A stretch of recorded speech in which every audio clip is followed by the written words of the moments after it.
One of the things, of course, we do here at Open Minds is that we cover UFO news all the time, every day, and because there's lots of stories out there.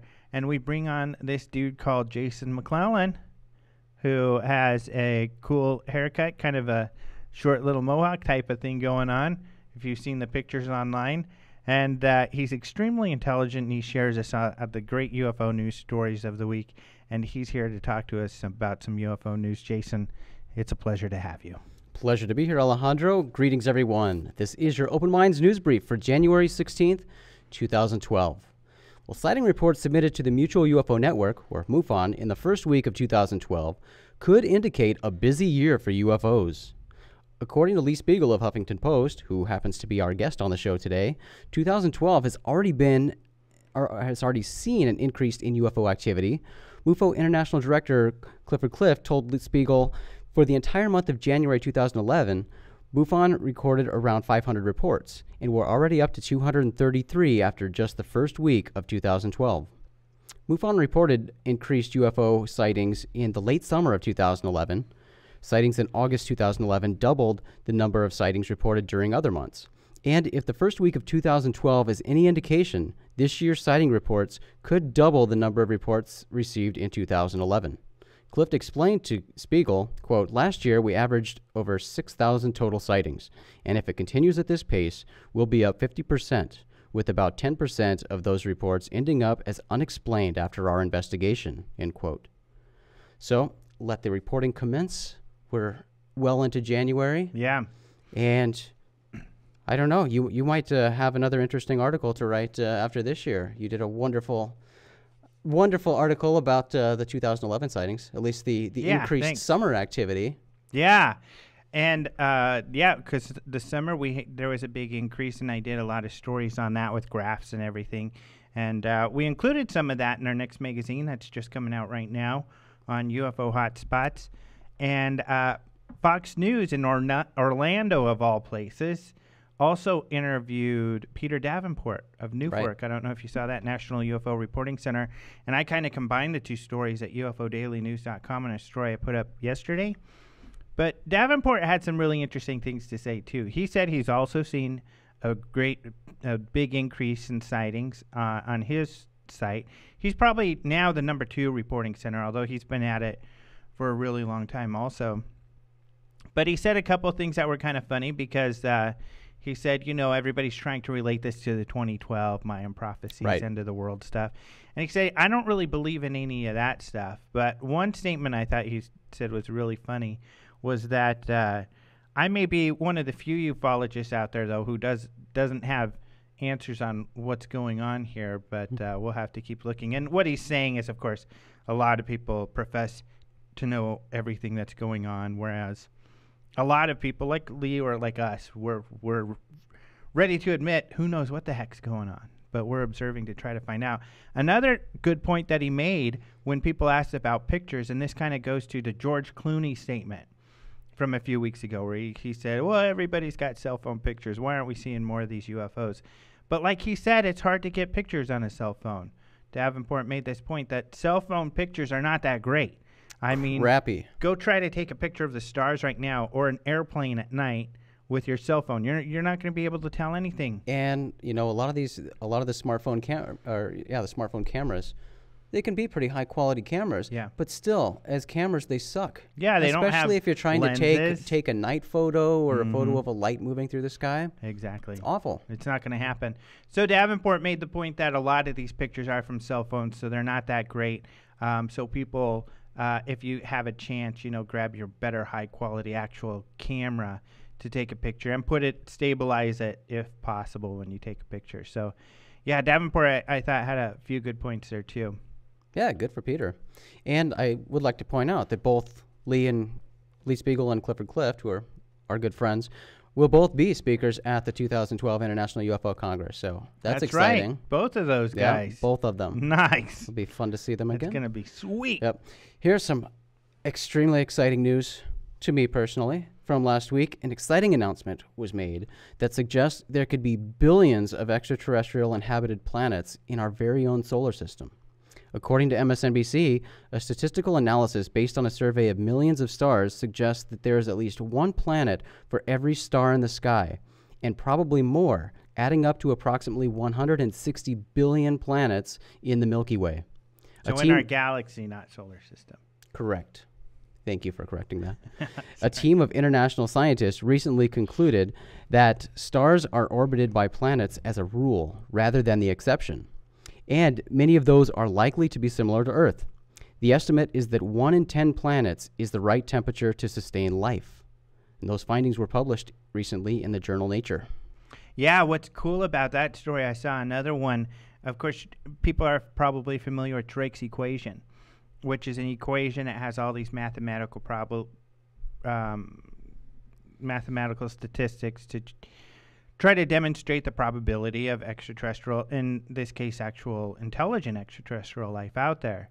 And when that story came out, someone commented that we need to change those numbers, and that actually that Drake's equation was much more conservative than what we're finding out about true, possible planets that have the ability to host life. So it's just, of course, as we keep talking about weekly, more and more at a very quick pace. It's crazy. I mean, yeah, remember, it was just story. A year ago that this estimated number of those planets was 50 billion. Mm-hmm. Now we're up 1 year later to 160 billion. Yeah. And really there's 160 zillion gazillion. And it will keep spiraling out of control from there. Yeah.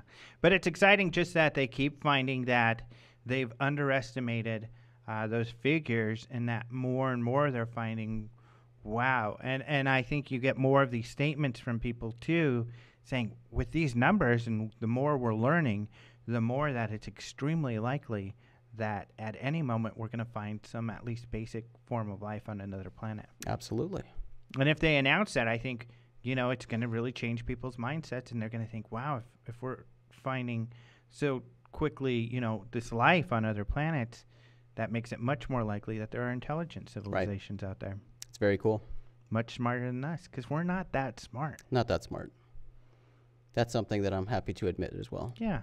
No problem admitting that. Pretty smart, but not that smart. We're fun. Yeah. But yeah, not that smart. Well, moving on to other news, social media channels like Twitter and Facebook have developed into valuable news delivering and receiving platforms. And social media services are accessible on a variety of hardware options like computers, laptops, tablets, and smartphones, even on televisions now. And in this constantly connected world, social media has become the fastest way to spread breaking news. It stands to reason, then, that social media will be used to broadcast news of extraterrestrial contact. And those who actively follow social media channels, like many of our listeners, you'll be likely among the first to know about any such contact. The BBC recently reported that news of extraterrestrial contact, quote, may reach most people via a tweet from a SETI astronomer. According to the Daily Mail, because of the instant nature of social media, you might know about ET contact before a government agency does. Yeah.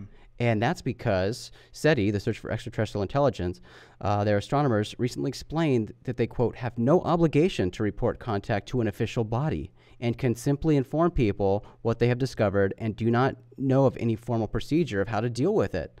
And this is a problem we have with, UFOs in general and any sort of extraterrestrial nature. There isn't really a formal body. That's something that Leslie Kean has been trying to bring to the attention of everybody, is that there isn't an official body to report UFOs, to investigate, to look into what we have flying in our skies. But so the SETI astronomers have that same thing. There isn't a formal procedure of who they're supposed to report to. But once an extraterrestrial signal is detected, it'll be up to the man who heads up SETI's Post-Detection Task Group, Arizona State University professor Paul Davies, to respond. And we've mentioned this on the show before, and the type of response that Davies has in mind would be, as he told the BBC, would have something to do with something that humans and aliens could both understand, and in his mind, that's mathematics and physics. I thought you were going to say Facebook. No, but that would have been a good one. Yeah. And he's not on Facebook or Twitter, I think. So I don't think that he's goofball. Yeah, I don't. But we are. So there's Open Minds TV, Twitter. There's Paranormal RPTR Reporter. That's mine. UFO Daily News. I tweet on you. Tweet on Eccentric.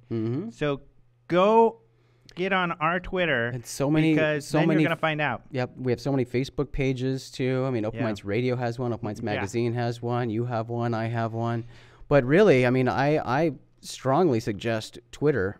You know, we're very active on Twitter, and that's certainly, if you're going to be following something, that is the key to finding out information as it happens. Yeah, as soon as someone tweets a good picture or a story or this news that they've made contact and they have the proof, we're going to retweet the hell out of that, and people are going to know instantly.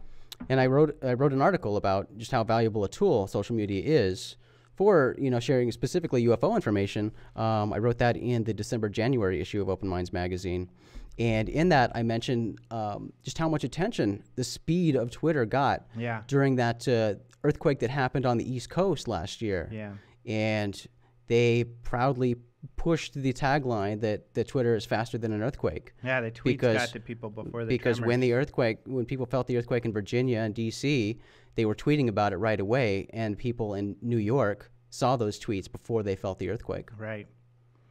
So Twitter, that's where the news comes from at first these days. That's one of our most valuable tools. Yep. And I wrote a story just about celebrities tweeting their UFO sightings. Half of them I think were jokes, but half of them were serious. They believe they saw UFOs.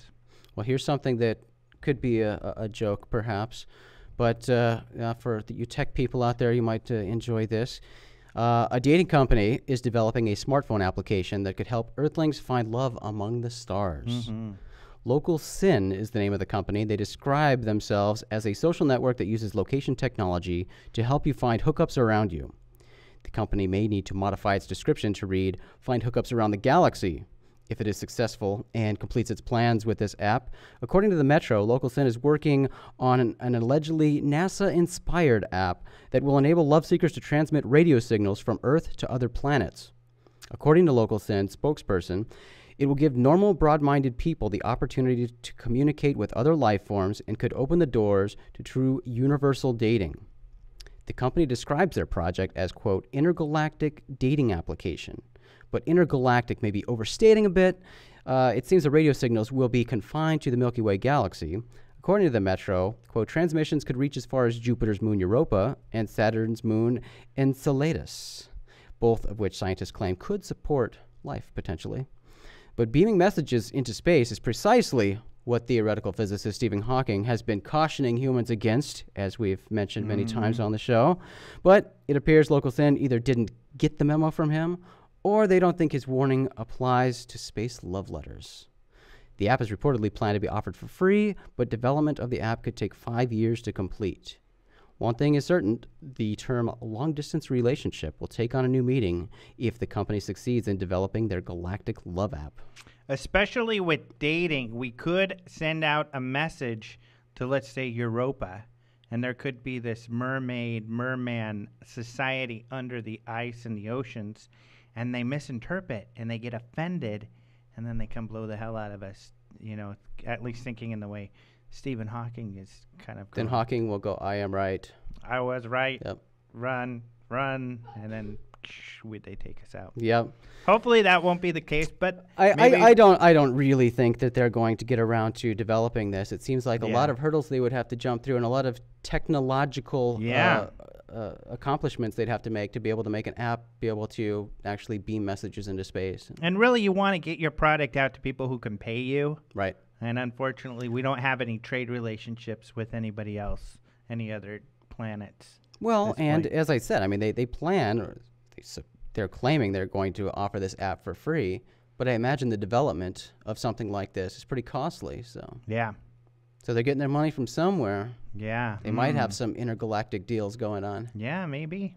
Well, Alejandro, that is all the news for today. Remember, guys, you can check out all these stories and so many more at openminds.tv, your source for UFO-related news. I'm Jason McClellan, your Open Minds news correspondent, and you've been briefed.